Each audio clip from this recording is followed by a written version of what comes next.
Hello friends, welcome to DP Tutorials. In this tutorial, let us learn how to combine multiple rows in a column in Excel. Sometimes when you paste data into Excel from other sources, text goes into separate rows like shown here. If you want to combine these rows back into a single cell, we generally use the concatenate function or the ampersand operator like this. But do you know that we can do this using a simple macro?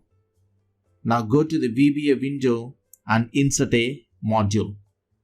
Copy this code and paste it into this module.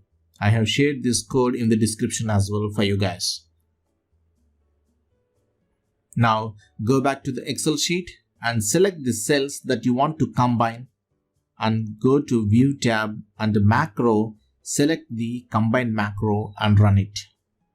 You can see that the contents of all the cells are combined into the first cell of the column and other cells are cleared. Got it? It is very easy and quick, right? So friends, this is all about how to combine multiple rows into a single cell of a column in Excel. I hope you have enjoyed this tutorial. If yes, please do give me a like, share and comment. For further more interesting videos, please do subscribe DP Tutorials. Thank you friends. Thanks for watching.